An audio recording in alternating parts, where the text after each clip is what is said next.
Hello दोस्तों, नमस्कार। मैं आरपी शर्मा, स्वागत है आपका अपने यूट्यूब चैनल ओजस्वी न्यूज अपडेट्स पर। दोस्तों, आज की वीडियो में बात करते हैं कोरोना की तीसरी लहर क्या और कहर बरपाएगी महामारी, कैसे होगा बचाव, जानिए सब कुछ। लेकिन अभी तक जो चैनल पर नए हैं वो चैनल को सब्सक्राइब कर ले। तो आइए देखते हैं इसमें क्या खास बातें हैं। देश में वैश्विक संक्रामक महामारी कोविड-19 की दूसरी लहर के प्रकोप से कोहराम मचा हुआ है। प्रतिदिन लाखों लोगों की अपनी चपेट में ले रही है और हजारों की जिंदगियां निकल रही है। लगातार तेजी से बढ़ते कोरोना संक्रमण के मामलों से देश की स्वास्थ्य प्रणाली चरमरा गई है। अस्पतालों में बेड, वेंटिलेटर, जीवन रक्षक दवाओं और ऑक्सीजन की भारी किल्लत है। ऐसे में यह दावा केंद्र सरकार के प्रमुख वैज्ञानिक सलाहकार के विजय राघवन ने किया है कि तीसरी लहर जरूर आएगी, जिसमें काफ़ी उच्च स्तर पर वायरस सर्कुलेशन होगा, लेकिन यह स्पष्ट नहीं है कि कब आएगी। लेकिन भारत में आना तो इसका तय है। जिस तरह से कोरोना संक्रमण बढ़ रहा है कि तीसरी लहर जरूर आएगी, उन्होंने स्पष्ट नहीं किया कि यह लहर कितनी खतरनाक होगी और कब आएगी। लेकिन उन्होंने ये कहा कि हमें सावधान रहना चाहिए और तैयार भी रहना चाहिए। उन्होंने कहा कि पहली लहर तो बहुत सामान्य था, जिसमें जो वायरस था बहुत समान स्तर पर था, जो कि पहली लहर में हुए संक्रमण की वजह से इम्यूनिटी पर पड़े असर के कारण है। जो सेकेंड फेज का कोरोना है, वो पहली लहर में जो वायरस था उसकी वजह से जो संक्रमण की है उनमें इम्यूनिटी पर जो असर पड़ा है उससे सेकेंड कोरोना फैल रहा है। आगे क्या होगा, कोरोना वायरस कहाँ से जाएगा कहाँ से नहीं, इसका कोई पता नहीं है। लेकिन उन्होंने कहा कि तीसरी लहर जरूर आएगी, जिसमें काफ़ी उच्च स्तर पर वायरस सर्कुलेशन होगा। लेकिन यह स्पष्ट नहीं है कि तीसरी लहर कब आएगी और कितनी खतरनाक होगी। इसलिए हमें नई लहरों के लिए तैयार रहना चाहिए। प्रमुख वैज्ञानिक सलाहकार ही नहीं, कई अन्य विशेषज्ञ और स्वास्थ्य अधिकारी भी अब नियमित रूप से लोगों को महामारी की तीसरी लहर को लेकर चेताया है। ऐसे में लोगों के मन में सवाल उठ रहे हैं कि महामारी की लहर क्या है, क्या इसका निर्धारण कैसे हो सकता है, यह कब तक आएगी, इससे कैसे बचाव किया जा सकता है।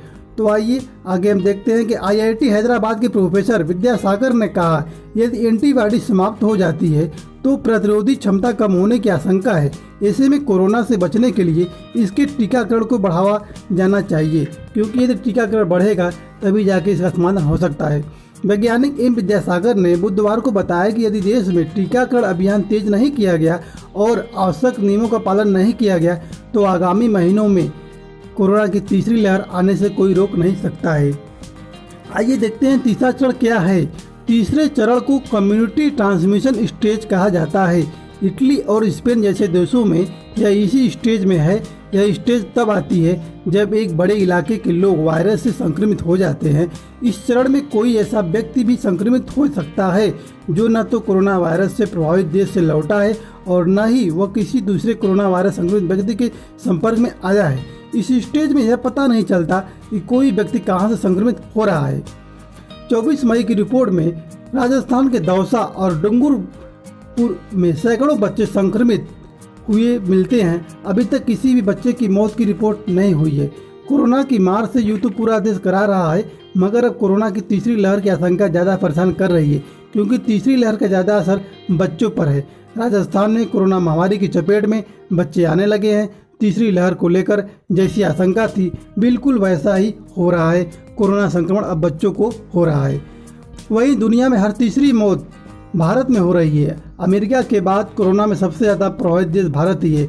यानी अगर मृत्यु दर देखते हैं तो सर्वप्रथम अमेरिका नंबर 1 पे है, उसके बाद ब्राज़ील और फिर भारत का नंबर आता है। अभी ये तीसरा चरण है, इसके बाद भी चौथा चरण भी आता है, क्योंकि बहुत से देश ऐसे हैं जहाँ चौथा चरण भी आ चुका है। तो चौथा चरण आप देख लेते हैं कि इस महामारी का अंतिम पड़ाव है चौथा चरण। यह काफ़ी खतरनाक स्टेज है। चीन इस स्टेज से गुजर चुका है। ऐसी स्थिति में इसका हल खोज पाना कठिन होता है। 21 मई की रिपोर्ट में आप देखते हैं कि भारत अब भी कोरोना महामारी की दूसरी लहर से जूझ रहा है। दुनिया के 40% से ज़्यादा कोरोना मामले हर दिन भारत में दर्ज किए जा रहे हैं। अर्थात जो इसमें सेकंड फेज चल रहा है, प्रतिदिन 40% जो यहाँ पे मरीज हैं यहाँ देखे जा रहे हैं। तो आइए हम देख रहे हैं कोरोना की तीसरी लहर की जो दस्तक है हमारे देश में कहाँ पे आ चुकी, कहाँ पे नहीं है। तो राजस्थान के दौसा में 341 बच्चों में कोविड-19 संक्रमण मिलने से हड़कंप मचा हुआ है कि वाकई इसमें जो बच्चे संक्रमित हुए हैं ये तीसरी लहर ही है या सेकेंड ही है। क्योंकि जैसा कोविड-19 की तीसरी लहर के बारे में कहा गया था, ठीक उसी प्रकार से हमें बच्चे संक्रमित मिले हैं दौसा जिले में और डूंगरपुर में, जो कि थर्ड स्टेट की दस्तक देखने के संकेत मिल रहे हैं। दौसा जिले में 1 मई से 21 मई तक 0 से 18 वर्ष तक के 341 बच्चों को कोरोना से संक्रमित हुए, लेकिन किसी बच्चे को हॉस्पिटल में एडमिट नहीं करना पड़ा। मतलब बच्चों को हॉस्पिटल एडमिट नहीं करना पड़ा, चाहे उनका इम्यून सिस्टम मजबूत हो, चाहे जो भी हो, लेकिन उनको अभी तो कोई बच्चा एक्सपायर नहीं किया है, ना तो उनको हॉस्पिटल में एडमिट किया गया है। दौसा में डोर टू डोर जाकर कोविड टेस्ट कराने का अभियान शुरू हुआ है। 2 वर्ष से लेकर 18 वर्ष के जो भी बच्चे हैं उनको डोर टू डोर जाकर कोविड टेस्ट स्टार्ट कर दिया गया है। अभी तक 22 देशों में तीसरी लहर का प्रभाव देखने को मिला है, जिनमें कुछ प्रमुख देश आप दे सकते हैं: Germany, France, Italy, Canada, Britain, Japan, चीन। पहले से कई एशियाई देश भी कोरोना की तीसरी लहर से जूझ रहे हैं और कई पश्चिमी देशों में चौथी लहर भी आ चुकी है। अर्थात चौथा चरण जो इसका है वो लास्ट स्टेज है, और कुछ पश्चिमी एशियाई देश हैं जिनमें कि चौथी लहर आ चुकी है, और एशिया में भी कुछ ऐसे देश हैं जो कि चौथी लहर की शिकार हो चुकी है। तो ऐसे में जो भी वैज्ञानिक सलाहकार हैं और अन्य वैज्ञानिक हैं, उन्होंने दावा किया है कि थर्ड स्टेज आना तो नेसेसरी है, चाहे जब आ सकता है, 6-7 महीने बाद भी आ सकता है, चाहे 2-3 महीने बाद, कोई इसका समाधान नहीं चाहे जब आए। लेकिन यह है कि हमारी सरकार, हमारे जो भी यहाँ की स्टाफ है, उनको तैयार रहना पड़ेगा अभी से। नहीं, दूसरी लहर लोग बताते हैं कि बहुत ही खतरनाक होती है, और इसमें बच्चे को तो इन्फेक्शन होता ही है, वायरस जा रहा है, लेकिन सभी को चपेट में ले सकता है। तो इसलिए अभी से सरकार को एक्टिव रहना पड़ेगा और सभी व्यक्ति को अपने से सावधानी बरतनी पड़ेगी।